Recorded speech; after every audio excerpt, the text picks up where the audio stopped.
Good evening. By the grace of God, we meet in an ordinary weather with some wind in the streets and some reports in the air, and yet a steadier weather within, available to every one of us. It is a simple thing to notice the outer climate. It is a deeper thing to notice the inner. Be still and know that I am God. In that stillness there is a warmth not born of heaters or seasons, but of a presence that does not come and go. Let us begin there, not with the news, not with the nerves, not with the noise, but with the grace that already is. Live through the Spirit now. Turn to the Spirit for everything. React only to the Spirit. This is not poetry. It is practice. It is not resignation. It is reliance. The invisible is not a theory. It is the ground under our feet, though it cannot be seen, heard, tasted, touched, or smelled. He hangeth the earth on nothing, and still it does not fall. So also our life is sustained by an unseen sufficiency. Take a breath. And even as the breath enters and leaves, let your attention sink beneath argument into awareness. In that awareness, a truth whispers itself over and over. There is only one power. I want to be very plain at the beginning. We are going to expose 3 lies that fear has whispered to the world since Eden, and then we will anchor in one truth that outlasts them all, the infinite invisible, the one power moving as grace. Fear will be seen as what it is, a universal mesmerism that seems to be your own thought and yet is not, a shadow with no law and no muscle but the consent you lend it. We will not battle fear in its own arena, for the weapons of our warfare are not carnal. We will simply withdraw the only permission it ever had and stand where the Master stood when he said, "It is I, be not afraid." If I had not witnessed this for years across households and hospital rooms and human governments, I could not sit here so quietly, but I have. I have watched supply appear where arithmetic said impossible, peace return where counsel had failed, and a body grow tranquil without a drug, because one soul, just one, turned within and let the grace of God be its sufficiency. I don't mean a human optimism. I mean that presence which announces itself sometimes as a soft warmth, sometimes as a simple knowing, and often as a silence in which fear is not. In Him we live and move and have our being. In that, demonstrations follow like spring follows frost. Now, do not make of this another ideology. This is not taking sides. This is not a new banner to carry into old argument. This is a way of living, a quiet, repeatable turning that unifies every part of life because it admits one cause. The kingdom of God is within you, not in party, not in purse, not in potion, within you. The practice is to begin there, to abide there, to return there again and again until it becomes more natural to trust the invisible law than to fear visible circumstances. Spiritual armor, not material armor. The sword of the Spirit, not the surgeon's knife, unless the Spirit sends you to the surgeon, and then it is still the Spirit. So for these few moments together, let us set our inner weather. You do not need to fix the world. You are not asked to brace your shoulders against the continents. You are invited to consent to grace. Simply say within yourself, "Father, here I am." That is enough for a beginning. As we proceed, we will let the lies show themselves and pass. We will let the one truth stand. And we will practice a way so gentle it can be carried into a sick room, and so strong it can steady a nation. Perfect love casteth out fear. Let that love, which is not sentiment but presence, be the atmosphere in which we listen. From that atmosphere, everything that follows will be grounded. Now, staying in this stillness, let us look out upon the horizon without flinching. The beeping in the sick room, the chart on the wall, the latest bulletin of what is going around, that is one neighborhood. In another, it is the grocery list that has outgrown the wallet, the envelope of bills opened with a sigh, the arithmetic that does not bless. In another, A gate is shut and a sign lifted, labor on one side, management on the other, each convinced the other holds the key to safety. In another pulpit's voice concern about attendance and identity, and across the street another congregation hardens its certainties as though God were made safe by our fences. And beyond all of these, the nation's posture markets tremble at a sentence, ships adjust their courses, leaders measure one another with old rulers and new weapons, and cameras turn the tremor into spectacle. If we are honest, it is one climate experienced in many rooms: fear. Fear in the body, fear in the budget, fear in the bargaining, fear in the pew, fear in the parliament. And yet, hear me, fear grips the world, but not as your fear, not as my fear. It is a universal mesmerism, a fog that seems to creep under doors, an atmosphere that claims to be law and is not. God hath not given us the spirit of fear, but of power and of love and of a sound mind. If fear were a power, it could act of itself. It cannot.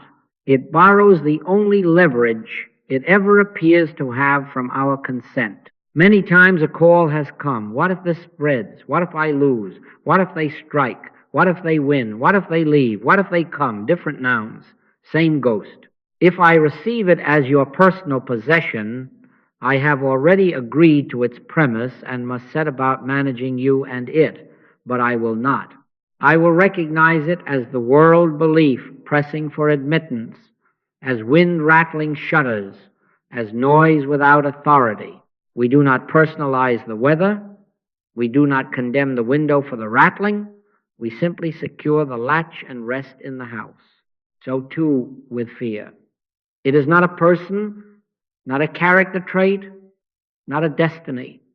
It is suggestion. Without your autograph upon it, it has no contract. Then comes the question our age repeats. Is material power the solution? Just more of it? More pills, more locks, more cash, more headlines, more laws, more armies, bigger and more bombs? The answer is no. Not by might nor by power, but by my spirit, saith the Lord.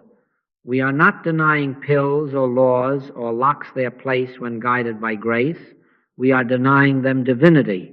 They are effects, not cause. They are tools, not power. Put them in the hands of fear, and they multiply fear. Bind a city with more chains and thieves. Learn new keys. Arm a world to the teeth, and it gnashes. They that take the sword shall perish with the sword. Except the Lord keep the city within, the watchman waketh but in vain. What, then, is this consent fear requires? It is your attention trembling. It is your belief yielded. It is your reaction quick and unexamined. Withdraw these, and you will find fear groping like a shadow at noon, finding no angle from which to project itself. This is not bravado. It is quiet non-cooperation. Refuse to authorize, and the clerk behind the counter called fear has no stamp to press upon your day. Turn instead to the infinite invisible, the one power, until it becomes more natural to rest in presence than to rehearse disaster. I will fear no evil, for thou art with me, not because the path is suddenly paved with cushions, but because the rod and the staff of an inner assurance order your steps. So let our audit end in recognition, not argument. Fear is a climate, not a person, a rumor, not a law, an appearance, not a power, and its only leverage is our consent. We will not hate it. We will not fight it with its own weapons. We will, with a calm smile, withdraw the permission we so casually signed in worry, and we will stand where one power is.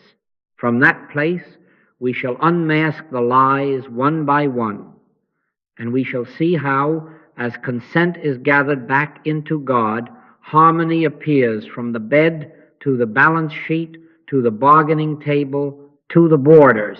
Peace, be still. That command is not hurled at oceans. It is received within and the world obeys in its measure. Now to the first lie, as it sidles up and whispers with an air of common sense. Many powers are contending for your fate. Germs with their invisible armies, markets with their moods, bosses with their pens, borders with their barbed wire, luck with its dice. You go to bed in one weather and wake to another, and fear says, be quick, choose which power to flatter today, which one to appease. It paints a crowded cosmos, a pantheon of forces, each demanding incense. In the sick room, the chart appears to rule. In the office, the quota. At the gate, the policy. On the screen, the headline. In the heart, the memory. Bow here, tremble there. Adjust again tomorrow. That is the chorus of fear. But hear the correction that is not argument but revelation. There is only one power. Hear, O Israel, the Lord our God is one Lord. If there were two, you would be a divided house and could not stand. If there were many, you would be a cork on a storm, and prayer itself would be bargaining with the loudest wind. No, all causation belongs to the invisible, to that which does not parade itself and yet sustains worlds. In him we live and move and have our being. Causes are within, effects are without. Spiritual armor, not material armor. The sword of the Spirit, not the clamor of swords. When we make this transition deliberately, quietly, the many voices are recognized as echoes, not authorities. This is not a claim for the human ego. When I say the power is in I do not mean the little I that boasts or trembles. I mean the I that spoke before Abraham was, I am. I mean the indwelling presence, the Christ within you that says, I and the Father are one. That I is the life of your life. All power is within ourselves, not within our opinions, not within our will, but within the realized presence. When that is acknowledged, not as a phrase, but as an atmosphere, multiplicity loses its hypnosis. You are no longer a petitioner before many thrones, but an heir abiding in one household. I have watched this in the simplest ways. A woman phoned with a cough that had turned her nights into a regiment of alarms. She had tried syrups, steam, and sternness with herself. I asked her to set the clock aside and take one quiet breath, not as therapy, but as recognition. Father, thou art the breath. Within minutes, her voice changed. The cough did not receive a fight, it was denied divinity. We did not crown it a power. We smiled, yes, we smiled at its claim to be law and turned to the infinite invisible until peace announced itself, peace be still. From then on, it wasn't difficult. You see, not because a new power had been introduced, but because the one power had been remembered. The same is true with a headline. You read, and the stomach tightens as if the letters were hands. In that instant, practice the antithesis. Cause within, effects without. Turn from the shiny clamor to the quiet reality. Withdraw the incense from the altar of appearances. Say within yourself, there is no power in fear, no power in chance, no power in contagion, no power in opinion. All power is of God. And be still a breath longer than is comfortable. You will feel the clutch loosen. The headline remains, but it is unseated. It cannot appoint your mood. Thou couldst have no power at all against me, except it were given thee from above. Nothing from without can enter to defile, save we admit it. Do not misunderstand. This is not contempt for tools or procedures when guided by grace. It is the refusal to deify them. Tools are effects. Policies are effects. The beating of the heart is an effect. The one cause is within. When you accept many causes, you inherit many masters and wear many fears. When you accept one cause, you become simple again. Your prayer becomes short. Your step becomes steady. You can go into a boardroom without bargaining with invisible gods. You can sit by a bedside without surrendering to monitors. You can walk past a gate without deciding which side is safe. The government is upon his shoulder, not upon yours, not upon theirs, upon his. Try it now in this room. Take a gentle breath, not to improve yourself, but to acknowledge. Let a smile, not a performance, a whisper of recognition rise. Turn to the invisible as if it were your nearest fact, because it is. Let the sentence form without strain. There is only one power, and it is here, it is within, it is I. Hold it until it warms into awareness. In that warmth, the crowd thins. The many become one, and life, feeling a single center again, begins to harmonize from within outward. This is the unmasking of the first lie. The rest of our work is to abide here. Now the second lie comes dressed in prudence and calls itself wisdom. Your safety lives outside you. It points to a shelf of documents and says, here.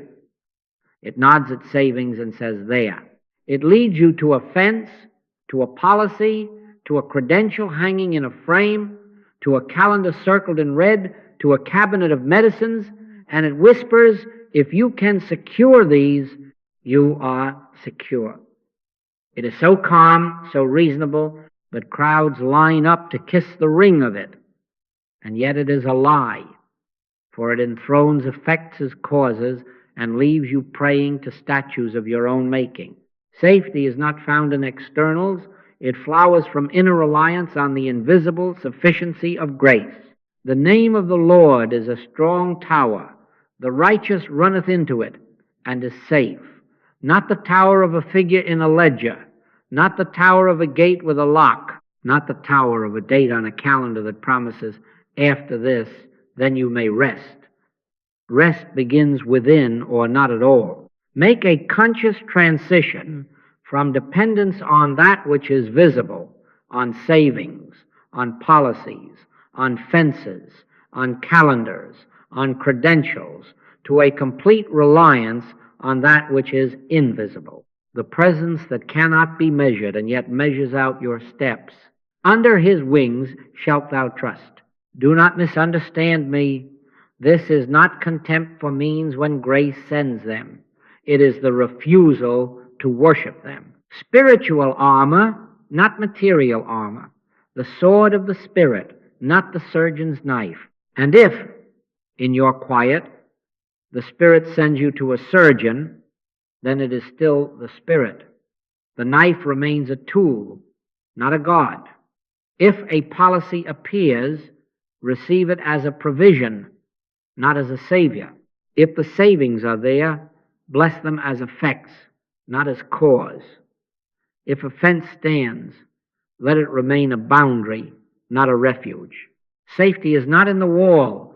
Safety is in the one who maketh a hedge about thee, even when there is no wall at all. I have watched this lie dissolve in ordinary rooms. A young man phoned me who had sent 20 resumes and rearranged his credentials as if moving furniture would build a house.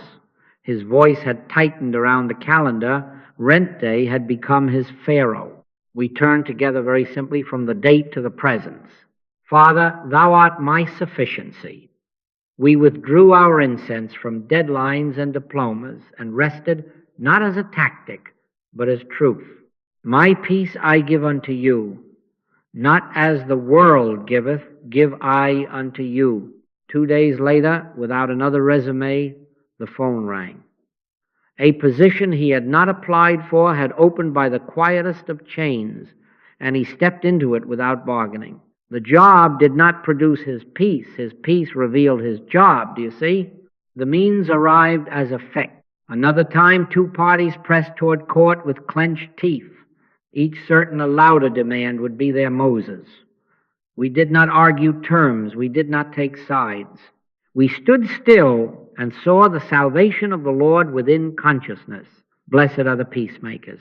As the inner weather softened, a single phrase, almost an apology and almost a prayer, appeared in one heart and then in the other. Within a day, the settlement they had been straining for months to force presented itself not as conquest, but as concord. The paper they signed did not create safety. The softened heart uncovered it. This is the practice. Turn within before you turn a page, before you lay a brick, before you sharpen a pencil. Refuse to let a balance sheet name your refuge. Refuse to let a siren appoint your mood. Refuse to let a credential define your worth. Say within yourself, again and again until it becomes air, there is only one power. God's grace is my sufficiency in all things. Smile, yes, smile at the old reflex that reaches for something to hold. Then let grace, if it chooses, put a tool in your hand. Use it, but do not bow to it. We no longer work for a living. The living comes by grace, and work becomes one of the ways grace smiles through us. The Lord is my shepherd, I shall not want. Let that sentence be your weather. Safety does not sit in the bank or the cabinet or the clock. Safety sits in the invisible, moves as peace, appears as right place at right time, and confirms itself by harmony. From then on, it isn't difficult. You are no longer a traveler camping under fences.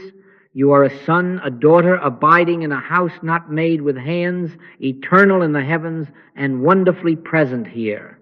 Now the third lie comes with a hand on your shoulder and speaks in your own voice. I am your prudence. I belong to you. I have kept you from mistakes. I am the grown-up in the room. Without me, you will be naive, exposed, and late. It will wrap itself in reasonable phrases and call itself due diligence. It will point to past pains and say, I protected you then. And because it seems so familiar, because it borrows your accent, many receive it as identity. But hear me gently and plainly. Fear is not you. Fear is not your wisdom. Fear is not your guardian. Fear is a universal suggestion, a weather pattern of the world mind, an impersonal mesmerism repeating itself through every open window it can find. It has no selfhood, no law, no muscle, except what we lend it by consent. You have felt this, though you may not have named it. You walk into a room where no words have been spoken, and yet the hair knows a climate. That climate is not a person. It is not the truth of anyone there.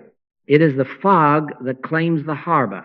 God hath not given us the spirit of fear, but of power and of love and of a sound mind. If it were God-given, it would be wise. If it were natural, it would be stable. Instead, it panics, it predicts, it prosecutes. Do not argue with it on its terms. Depersonalize it.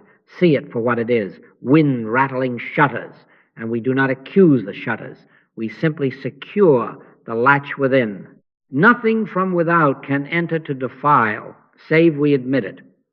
Withdraw admission. How is consent given? With attention, with quick reaction, with a little inward bow that says, yes, you are me. How is consent withdrawn? Silently, calmly, without drama. You do not take fear by the throat. You do not wrestle a shadow. You reclaim the loan. You quietly remove your signature from its account. A simple interior move. No, not mine, not I. Then turn, always this turning to the infinite invisible, to the one power. Whisper within. If a whisper helps, there is only one power. Perfect love casteth out fear, casteth out not by force, by presence. Let a soft smile come, not for show, for signal. A softened face is a flag on the inner citadel that says, no traffic for fear today. It is an embodied way of not consenting.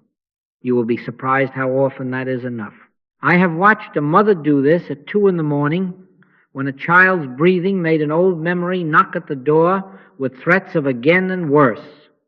The lie arrived dressed as love. If you do not fear, you do not care. But she would not sign. She stood in the quiet, one hand on the small shoulder, and she smiled not at the child who slept, but at the old ghost insisting on panic. Be not afraid, only believe. She turned to the presence, not to a future. Father, thou art here. In that turning, sanity returned like a tide. Guidance rose not from alarms, but from peace. A glass of water, a window opened, perhaps a phone call in the morning. Whatever came under the one government. The night did not need her terror. It required her trust. And here is a grace to note. As you decline to fear, the fear of another is lightened as part of your consciousness. This is not interference. It is atmosphere. You carry a climate. My peace I give unto you. When you stand in that peace, quietly, without preaching, those near you find themselves breathing tasks without the old clutch. I cannot tell you how many rooms I have entered where the plan was to debate terms, and instead we never touched the terms. We tended the climate. As fear lost its borrowed authority, understanding appeared sometimes as a new phrase, sometimes as silence that did more than arguments had done in months. The disciples cried in the storm. The master slept. He awoke and said, Why are ye so fearful? And then, peace, be still. The sea took its cue from the man at rest. Your world takes its cue, in measure, from your non-fear. So when fear comes tomorrow with its credential, I am you, I am reasonable, I am here to keep you safe, you may smile and answer without words. Thou hast no power, not mine, not I. Then turn, abide. Let the invisible be your weather. Withdraw the incense from the altar of panic and offer it at the altar of presence. You will find that prudence is not fear at all, but wisdom born of peace. You will find that protection is not a fence of nerves, but the overshadowing of grace. And you will prove again and again that fear is an impersonal suggestion you can calmly refuse to authorize. From then on, it isn't difficult. We go forward not as brave pretenders, but as those who know one power and live by it. Now then, if fear is shown to be a suggestion without selfhood, we may at last give our attention to the fact that has selfhood, the infinite invisible. I do not mean a thing to be handled, improved, or displayed.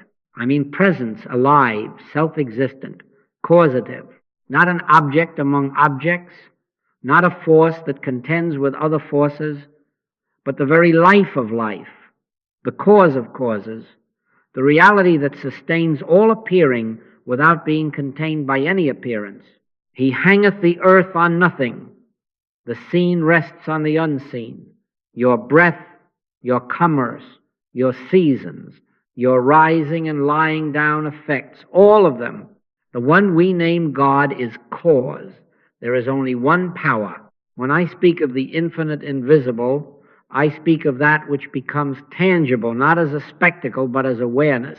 It announces itself as peace that does not consult circumstances, as guidance that does not shout, as sufficiency that does not arrive by worry's wage, but by grace's gift. It is God which worketh in you both to will and to do of his good pleasure. Not push from without, but nudge from within. Not pressure, but presence. You will know it as a soft rightness that appears in your chest before it appears on your calendar as a quiet yes or no that needs no argument. When you consent to it, harmony unfolds as naturally as dawn follows night.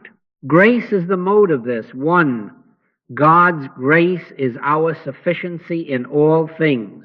What does that mean in the daily way? It means good is not earned, stacked, and defended against loss. It is received, recognized, and shared. It means direction is not a labor of strategies grinding against one another until the bigger wheel wins. It is the simple obedience to an inner leading that proves itself by fruit. My sheep hear my voice, and I know them, and they follow me. They are not driven by goats, they are led by a shepherd. Underneath are the everlasting arms. Do you feel the difference? Wage exhausts and then demands more. Gift renews and then overflows. One with God is a majority. That is not a slogan for taking sides. It is a statement about causation. When consciousness is aligned with the One, no committee of appearances can appoint your weather. Thou couldst have no power at all against me except it were given thee from above. Nothing from without can enter to defile the consciousness stayed within. The needle on the dial may shift, the newsman may speak, the letters in the mailbox may crowd, but the cause of your being remains the presence that neither slumbers nor sleeps. Stand there, and you will watch effects reassemble to match the cause you acknowledge. This is not theory to be kept in a drawer for dark days. It is a living room practice, a sidewalk way, a bedside way. Be still long enough to recognize presence. Turn to the Spirit for everything. React only to the Spirit. Let the sentence be short and often. There is only one power.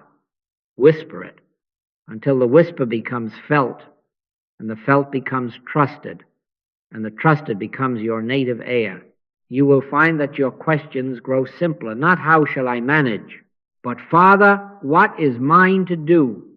And answers come not as fireworks, but as steps, one at a time, ordered and sufficient. I have watched this too long to speak otherwise. Doors have opened where there were no hinges. Needs have been met without bargaining. Bodies have quieted without a struggle. Not because a human will grew large, but because grace found room to move in an awakened consciousness. In Him we live and move and have our being. Make the transition consciously from dependence on the visible to reliance on the invisible, and discover that life harmonizes from within outward. From then on, it isn't difficult. You are not trying to make the sea obey. You are standing where the Christ stood, and the sea takes its cue. The infinite, invisible, the one power, moves as grace through you, and the world within your measure reveals that fact. Now let us make it practical, not as a technique to master a world, but as a way of standing where the world has no mastery. Stand in the invisible.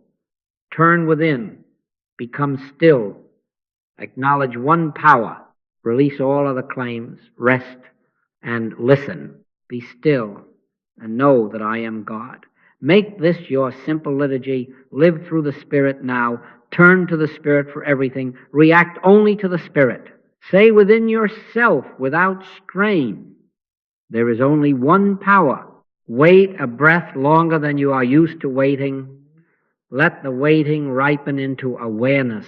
Keep it short and frequent.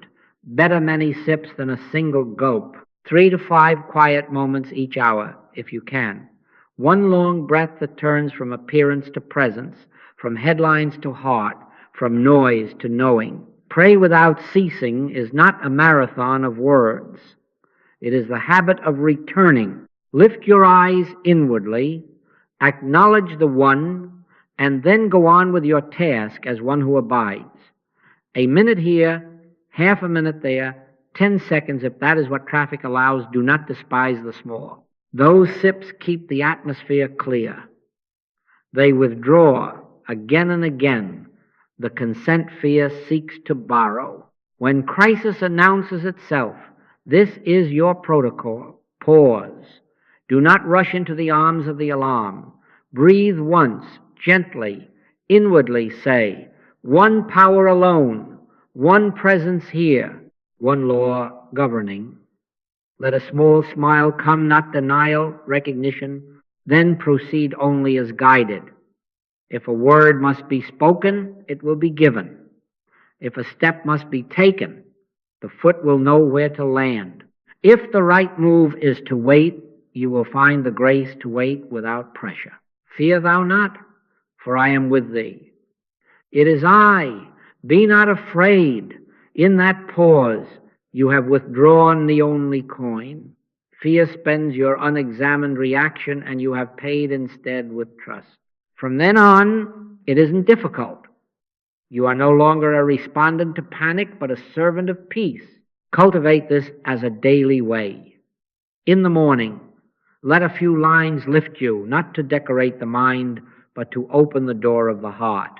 A sentence of scripture, a paragraph that has proved itself to you. Read slowly, then close the book and sit in silence beyond words. 2 minutes. 5. In quietness and in confidence shall be your strength.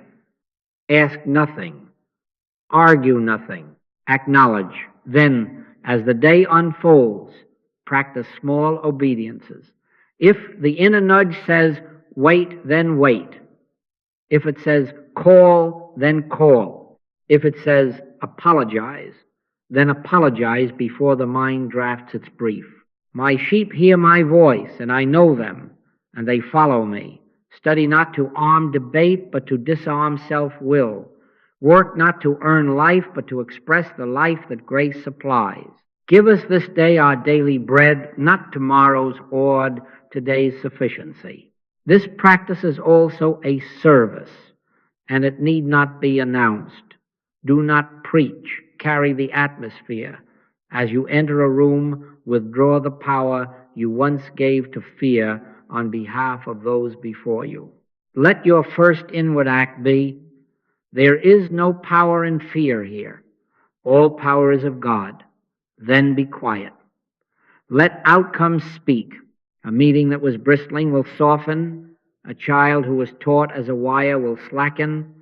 A body that was rehearsing an old complaint will discover it is not being believed. Let your light so shine before men, not as display, as radiance. The fear another is wearing is not their identity, it is the world's weather. Your peace can be their umbrella for a moment, and in that moment they may remember their own sky. Thou wilt keep him in perfect peace, whose mind is stayed on thee. Do this, and you will prove the thesis we have spoken. Practice is a repeatable inward turning that withdraws power from fear and abides in one power, short and frequent, calm and sure, sword of the Spirit, not the clatter of swords. If you stumble, return. If you forget, remember. If you rush, pause. If you tighten, smile. There is only one power. The infinite invisible is here. Stand there and let grace do the living. Now let us look plainly and kindly at how this proves itself when it leaves the page and walks our streets from body to livelihood to the councils of nations. Outward harmony follows inner realization. Consciousness is causative, policy and procedure are effects. I do not say this as a theory stored in a drawer for rainy days. I say it as one who has watched the rains clear when a single heart refused to bow to the storm and turn to the infinite invisible. If I hadn't witnessed this across years and rooms and borders, I could not sit here so quietly and say, from then on, it isn't difficult. Begin with the body. A woman sat in a chair, certain that pain had a throne. The diagnosis had acquired a voice. It spoke in the night and appointed her hours. We did not fight the symptom. We unseated its pretense to law. Fear is not a power. I am the Lord that healeth thee. We recognized one presence, one law, one life. We spoke quietly within, thou hast no power, and then we turned from description to presence. Peace, be still. As fear was depersonalized, the pain lost its command. It was no longer a captain, only a noise. The body responded as a field responds to sunlight. No heroics, no bargaining, recognition, and then release. In that climate, guidance came, a rest, a broth, a walk, perhaps a tool offered by grace, but the causation had already shifted from symptom to spirit. Harmony appeared because the one power was remembered as the life of her life, moved to livelihood. We no longer work for a living. The living comes by grace, and work becomes one of grace's expressions. A grocer called me with shelves fuller than his accounts. He had turned his prayer into advertising copy and his sleep into arithmetic. We did one thing. We stood in the invisible and acknowledged sufficiency. Seek ye first the kingdom of God and his righteousness, and all these things shall be added unto you. My God shall supply all your need. We withdrew the incense from anxiety, consecrated the day to peace, and smiled at the old habit that said panic is prudence. Within 48 hours, an order he had long given up as lost returned, not as conquest, but as continuity. A neighboring cafe that had never darkened his door opened a standing account, and an overdue invoice, without prodding, cleared. Did the prayer twist arms? No. Consciousness aligned with one power and effects assembled to match cause. Supply followed assurance, not alarm. Now, relationships and labor. I have sat with union and management when every adjective had become a weapon. Each side arrived convinced that rhetoric was power and that shrewder threats were salvation. We did not teach. We practiced. We entered with one inward act. There is only one power. No power in fear, no power in pressure. A soft answer turneth away wrath. As the atmosphere changed, positions softened without loss of dignity. A single concession, none could wring from the other by logic, emerged naturally, like a bird alighting when the guns are quiet. Papers were signed, yes, but the paper was in effect. Peace had done the work. Consciousness had authored. A harmony policy could then print. And nations? Is the answer bigger bombs, louder speeches, tighter fists? The answer is no. We are far beyond the possibility of settling the world's problems by material means alone. Except the Lord keep the city, the watchman waketh but in vain. The government shall be upon his shoulder. I have seen in small circles what the world calls impossible begin to melt as a few stood, not as partisans, as presence bearers. During a night when a vote was to send young men to bleed, a handful gathered without publicity. We did not argue positions. We acknowledged one power until the room itself felt governed. The next day, an amendment appeared from a quarter no pundit had forecast, tempering the measure and opening a window for talks. Do not mistake me, ink on paper changed. But ink was the echo. Consciousness had spoken. He maketh wars to cease unto the end of the earth. Peace is not naive. It is causative. So it moves across scales, body, livelihood, households, councils. First, the inner weather clears fear, loses its borrowed badge, and then the horizon brightens. Do not preach this. Stand in it. Deny false power. Acknowledge the one. Let grace write the minutes while you hold the atmosphere. One with God as a majority. This is not taking sides. This is honoring cause. Then watch as life, in your measure, arranges itself to the key you are holding. From then on, it isn't difficult. Behold, I make all things new. Let us clear some ground kindly, because honesty asks questions. First, this is not denial of appearance. It is denial of power to appearance. We see facts. We simply refuse to enthrone them as cause. Judge not according to the appearance, but judge righteous judgment. We do not pretend that pain never knocked or that headlines never printed themselves. We acknowledge what the senses report, and then we ask, who is government here?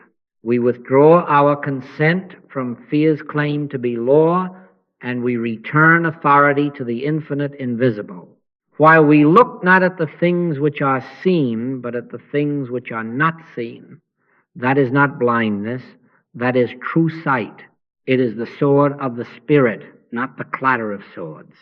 Next, this is not taking sides. This is not a work of attributing virtues to capital or to labor, nor to parties or camps. One with God is not a slogan for faction. It is a description of causation. When we stand in one power, we do not bless injustice, we deny it power. We do not excuse hatred, we unmask its impotence. Be not overcome of evil, but overcome evil with good. In practice, this means you may sit in a room where positions fly like sparrows, and you will not become a hawk or a net, you will be a sky. The sparrows find rest when there is sky. That is not neutrality in morals. It is fidelity to cause. From such fidelity, wise action, just, measured, and timely, arises without venom. Nor is this anti-medicine or anti-means. Use any tool grace places in your hand, without fear and without idolatry. If the inner nudge says, call the physician, call, and while you dial, abide in one power. If it says, take this step in policy, take it. And as you sign, know that ink is in effect. Every good gift and every perfect gift is from above. The surgeon's knife may serve as a servant, but we will not make it a god. When means appear under grace, they work sweetly. When worship, they turn demanding. Keep the altar clear, and the tools will take their place as helpers. Now, let us put a humility clause in all this. If I had not watched this for years, I could not speak with such calm. Even so, I am willing to put it on an if basis where your experience is concerned.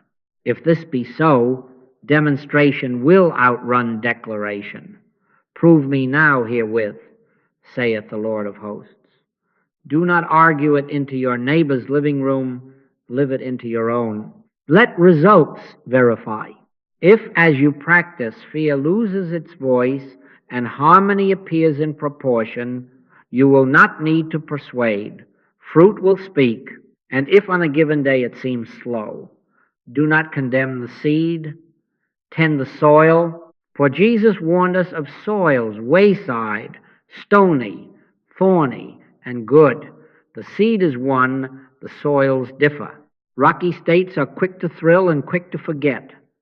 Thorny states choke life with cares and the deceit of riches. Barren states have been trodden by too many opinions. But soil is not fate. Soil is tended. How? By steady, simple practice. Those small pauses, those sips of silence, that gentle smile at fear's old habit, by removing stones, resentments, certainties that leave no room for grace, by pulling thorns, hurry, comparison, headlines that appoint themselves prophets, by watering with gratitude and light. Break up your fallow ground. The seed will do its work in a soft field. So hear the tenor of this way: humble, nonpartisan, practical. Deny false power, receive grace, let results verify. Judge not by flash or noise. Watch for fruit, peace within, right steps without, provisions that come without bargaining. Do not preach this, stand in it. If you stumble, return. If you forget, remember, there is only one power. From then on, it isn't difficult. Thou wilt keep him in perfect peace, whose mind is stayed on thee, because he trusteth in thee. Beloved, let us close where we began, by grace. Here, in brief, the contrast that sets you free. The world breathes these three lies: that many powers contend for your fate, that your safety lives outside you in fences, figures, and forecasts, and that fear wearing your accent is personal, reasonable, and protective. We have watched each mask fall. There is only one power. Safety flowers from within by reliance on the infinite invisible. Fear is an impersonal climate asking for your signature. You may calmly decline. Over against the three lies stands one truth. The infinite invisible, the causative presence we name God, moves as grace through awakened consciousness. He maketh me to lie down in green pastures. He restoreth my soul. From then on, it isn't difficult. Let this be sealed now as practice, not as ornament. Abide in the Word. Abide in silence. Abide in small obediences. Let your face be soft and unafraid. Make your litany simple and steady. Live through the Spirit now. Turn to the Spirit for everything. React only to the Spirit. Whisper within as often as breath reminds you there is only one power. Let that whisper ripen into awareness, and awareness into trust. Be still and know that I am God. When alarms shout, pause and smile, not to deny, to recognize. Withdraw consent from weather. Stand in the invisible. Then speak only as given. Move only as led. Rest only as kept. In quietness and in confidence shall be your strength. Know this also as a charge of love. As you stand in the invisible, you become a clearing where others breathe easier. Do not announce it. Carry it. Enter rooms as one who has already gently taken the badge from fear. Say within, no power in fear here, all power is of God, then let your peace be a sky. Those near you will discover that their sparrows can land. My peace I give unto you, not as the world giveth, give I unto you. Your calm will not control them. It will free them to remember what governs them. This is ministry without debate, justice without venom, help without fanfare. Receive then this assurance as benediction. The presence of the gentle Christ within is sufficient to calm life's storms. When the wind rises, it is not your louder voice that saves, it is your deeper stillness. It is I. Be not afraid. Peace. Be still. He who slept in the ship speaks in you yet. The same love that stilled Galilee steadies your breath, your home, your hour, and within your measure, your world. Thou wilt keep him in perfect peace, whose mind is stayed on thee. One with God is a majority, not against anyone, but over the whole pretense that anything else is power. So I send you forth kindly, confidently, to your sidewalks and kitchens and councils. Live through the Spirit now. Turn to the Spirit for everything. React only to the Spirit. Keep the altar clear. Let tools be servants and never gods. Deny false power without anger. Receive grace without price. Let results verify. If you stumble, return. If you forget, remember. If you tighten, smile. There is only one power. Stand there and let that one smile through you. And as you go, may the Lord bless thee and keep thee. The Lord lift up his countenance upon thee and give thee peace. Amen. Go in quiet strength. Grace will calm the storms within and around you.